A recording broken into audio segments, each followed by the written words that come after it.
말씀은 우리 시편 89편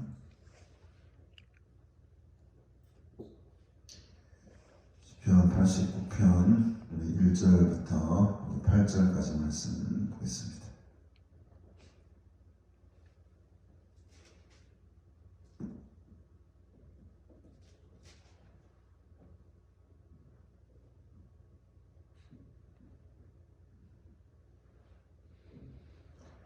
내가 여호와의 인자하심을 영원히 노래하며 주의 성실하심을 내 입으로 대대에 알게 하리이다.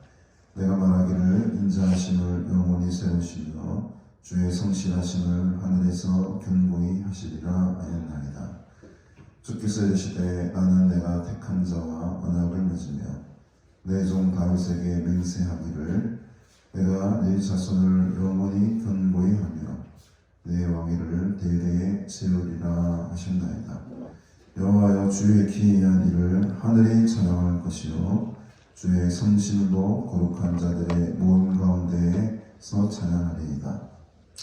무릇 구름 위에서 능히 여호와와 비교할 자 누구며 신들 중에서 여호와와 같은 자 누구리이까.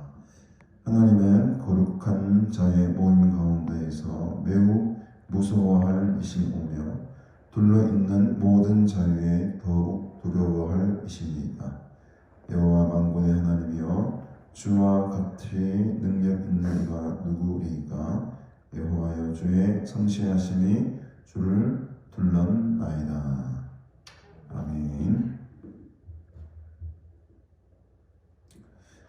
오늘 이 시편 89편은 오늘 이 전반부 이 8절까지는 하나님의 성실하심, 하나님의 인자하심에 대해서 지금 노래하고 있습니다.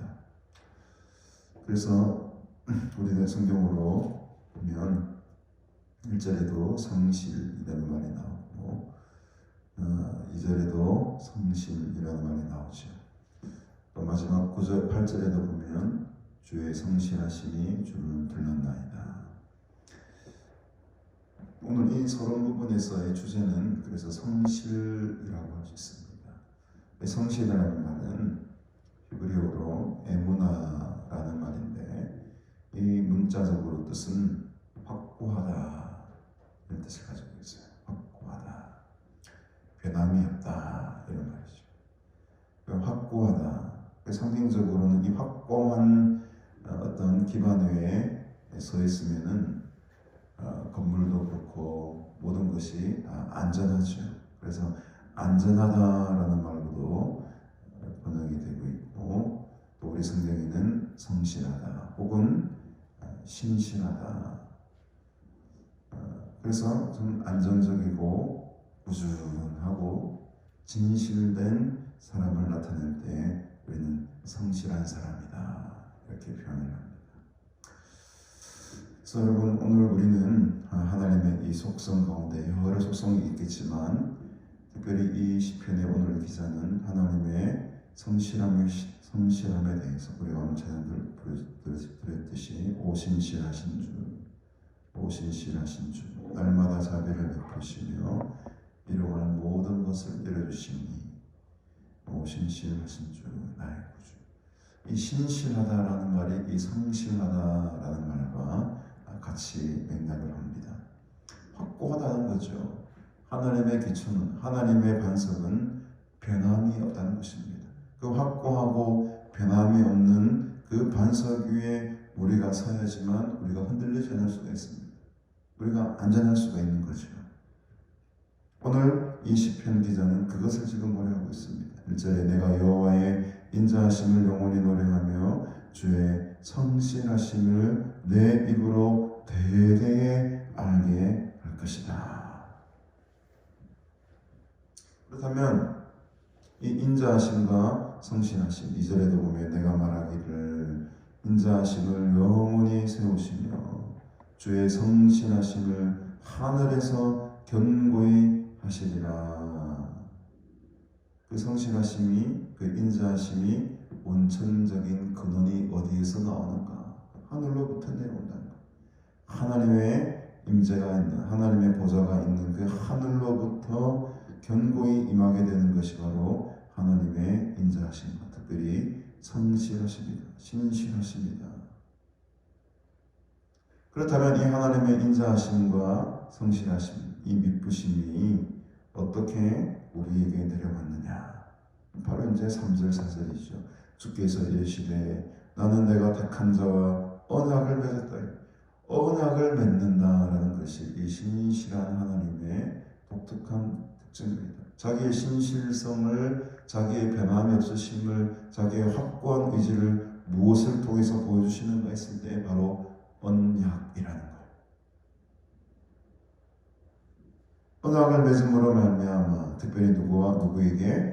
내 종 다윗에게 맹세하기를 내가 네 자손을 영원히 견고히 한다. 이 하늘로부터 내려오는 이 주의 성실하심의 그 견고함으로 이 땅 가운데 사는 너의 자손, 네 왕위를 대대에 견고히 할 것이다. 그래서 아까 말씀드렸다시피 이 신실하다, 성실하다, 에무나의 뜻은 원천적으로 확고하다는 거예요. 견고하다는 겁니다. 변함이 없다는 거예요. 그래서 지금 이 성실이라는 말과 견고히 하리라, 2절에 하늘에서 견고히 하리라. 또 4절에도 보면 네 자손을 영원히 견고히 하리라. 같은 뜻을, 거의 같은 뜻을 맥락을 같이 하고 있는 겁니다. 오늘 우리가 하나님의 그 성실함과 신실하심으로 우리가 그 위에 서 있다면 여러분들의 자손뿐만 아니라 영원히 견고하게 서게 될 믿음의 가문이 되는 줄로 믿으시기를 바랍니다. 이게 영원히 견고히 하시겠다는 하나님의 약속의 말씀입니다. 언약이죠. 다윗에게만 약속한 것이 아니고 이 약속은 모든 만민들에게 그 약속의 능력이 미치게 됩니다. 제가 성탄절날 함께 말씀을 나눴다시피 시편 87편이 그런 말씀 아니었습니까? 애굽과 바벨론과 블레셋과 두로와 구스 사람들까지도 시온산에서 났도다. 이미 이 구원의 능력은 온 세상 온 이방으로 확장이 되었다는 거죠.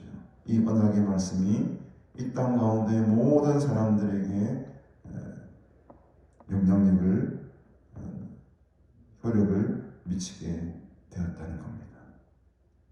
그것이 바로 하나님의 신실하심과 성실하심이 이 땅 가운데 나타난 것이었고 그 최고의 정점은 바로 아들 예수 그리스도를 이 땅 가운데 내려보내 주셨다는 거죠. 그것이 우리에게 큰 하나님의 신실하심의 최고의 증거가 되는 것입니다. 이 약속, 이 신실하심을 이 시편 기자가 깨닫게 되어 5절부터는 찬양이 시작이 됩니다. 여호와여 주의 기이한 일을 하늘에 찬양할 것이요 주의 성실도, 여기도 성실이란 말이 나오네요. 제가 발견 못했는데 5절에도 주의 성실도 거룩한 자들의 모임 가운데에서 찬양하리이다. 주의 기이한 일을 하늘에 찬양한다는 것은 이 천상의 존재들, 특별히 천사들도 포함될 수 있겠고요. 이들도 찬양하게 될 것이고 그 주의 성실하심을 바라보고 거룩한 자들의 모임 가운데에서도 찬양받으시기에 합당하십니다. 거룩한 자의 모임. 우리는 거룩하지 못하지 않습니까? 그러나 하늘에 있는 그 거룩한 존재들, 그들에게도 찬양받으시기에 합당할 만큼 당신의 능력과 인자와 성실하심은 찬양받으시기에 합당하십니다. 6절에도 무릇 구름 위에서 능히 여호와와 비교할 자 누구인가? 지금 한번 보십시오. 하늘이 찬양할지다. 거룩한 자들의 모임, 구름 위에 있는 자들, 다 천사의 어떤 존재들을 지금 이야기하고 있어요. 무릇 구름 위에서 능히 여호와와 비교할 자들, 신들 중에서 신들이 다 어디 있습니까? 세상 신들. 일단 이 이미지가 전부 이 세상의 것들은 아니라는 거죠. 5절 6절은 이 세상의 것들이 아닌 어떻게 보면 우리가 좀 다른 세계에 있는 그런 영적인 어떤 세력, 천사들을 포함한 심지어는 신들, 이방인이 믿고 있는 그 신들도 지금 여기 포함시키고 있습니다. 그러니까 모든 어떤 영과 육과 창조물과 피조물 모든 것들은 다 이 하나님의 성실하심을, 인자하심을, 신실하심을 찬양해 하게 될 것이고, 이런 신실하심을 가지신 분은 여호와 하나님 외에는 없다라는 것을 지금 선포하고 있는 것이요. 그래서 7절에도 같은 맥락입니다. 하나님은 거룩한 자의 모임 가운데에서, 거룩한 자의 모임 가운데, 이건 우리의 모임이 아닙니다. 이거는 계속 천상의 어떤 특별한 거룩한 자들의 모임이죠. 신들의 모임이라는 거죠. 그 거룩한 자의 모임 가운데에서도 매우 무서워할 이슈, 그 신들 중에 신이고 온 거룩한 자들 중에 가장 거룩한 자, 지존하신 분이다. 둘러있는 모든 자 위에 더욱 두려워할 이시리이다. 하나님이 성실하심과 신실하심과 미쁘심을 지금 우리가 노래하고 있는데 갑자기 두려움이 몰려오네요. 실제 무서웠다, 두려워합니다. 이제 이게 앞으로 펼쳐지게 될 나머지 내용들에 대한 어떻게 보면 서막입니다. 힌트 나중에 이제 계속 읽어보면 아시겠지만 하나님께서 회초리를 드세요. 이스라엘 백성들에게 뒷부분에 이제 중간 뒤로 하게 되면은 심판을 이스라엘 백성들에게 진노를 품게 됩니다. 이 전반부는 신실하심과 성실하심을 찬양하는 듯해 보이지만 이제 서서히 분위기가 지금 조금씩 반전이 됩니다. 이제 이 시편 기자의 본심이 드러나오는 거죠. 내가 지금 무엇을 지금 하나님께 간구하고 기도해야 될지가 이제 서서히 나옵니다. 그분은 무서운 분이라는, 그분은 두려운 분이라는 겁니다. 신실하시고 성실하시고 자비하고 인자하신 분이기도 하지만은 동시에 어떤 분이시다? 무서운 분이시다. 두려운 분이시다. 그 두려움, 왜 하나님께서 그렇게 두려운 분이신가에 대해서는 아마 내일 모레 정도 말씀나올 것 같습니다. 그래서 오늘 마지막에도 보니 여호와 만군의 하나님이여 주와 같이 능력 있는 이가 누구인가? 반대로 말하면 이 세상 가운데 뿐만 아니고 저 천상의 존재들까지 다 합쳐도 하나님의 능력만한 능력을 가지고 있는 자는 아무도 없다는 거죠. 여호와여 주의 성실하심이 주를 드러나이다. 우리가 오늘 새벽 시간에 꼭 기억해야 될 한 단어, 바로 성실하심입니다. 그 성실하심, 확고한 그 안전과 그 신심과 믿음을 가지고 있는, 그 에무나를 가지고 있는 유일하신 분, 그 하나님 앞에 오늘 여러분들의 삶을 맡기시고 그 진리의 반석 위에 여러분들의 믿음을 세워나가시는 귀한 은혜가 있기를 바랍니다. 그 어떤 세상과 세상의 존재들과 비교할 수 없는, 사람이 가지고 있는 그 어떤 신실함과도 비교할 수 없는 유일한 신실하심, 유일한 성실하심, 바로 하나님의 신실하심을 통하여서 우리에게 내려진 이 귀한 은혜들, 복들을 우리가 오늘 하루도 충만히 누리면서 이제 한 해가 저물어 가고 있는데 올 한 해 동안 우리에게 베풀어 주신 그 하나님의 변함없는 사랑과 은혜와 그 신실하심을 또 기도함으로 찬양함으로 나아가실 때에 하나님의 큰 은혜가 우리 모두에게 임하게 되기를 주님의 이름으로 축복합니다. 하나님 아버지, 은혜를 참으로 감사합니다. 오늘 이 아침부터 하나님의 인자하심과 하나님의 성실하심과 하나님의 신실하심을 마음껏 찬양하며 또 그 은혜를 깨닫게 하시니 감사합니다. 우리의 삶을, 우리의 믿음을 주님의 이 믿음의 반석 위에 하나님의 신실함 위에 세워나가기를 소원합니다. 그 어떤 세상 풍파 속에서도 흔들리지 아니하는 그 하나님의 신실함 위에 우리의 집을 짓게 하시고 또 이 세상 큰 시험과 환난 가운데 속에서도 결코 절망하고 낙심하지 아니하고 변함없으신 하나님의 그 크신 은혜와 사랑을 붙들고 살아가는 복된 자들 되게 하여 주시옵소서. 이 아침에도 간절한 마음으로 하나님의 은혜를 찬양하며 하나님의 신실하심을 찬양하며 또 우리 속에 있는 간절한 기도의 소원들을 하나님 앞에 아뢰며 나아갑니다. 주께서 이 기도에 응답하여 주시고 이 기도 시간을 통하여 주님 만나며 주의 음성 듣는 복된 시간으로 채워주시옵소서. 감사드리오며 예수님의 이름으로 기도드리옵나이다. 아멘.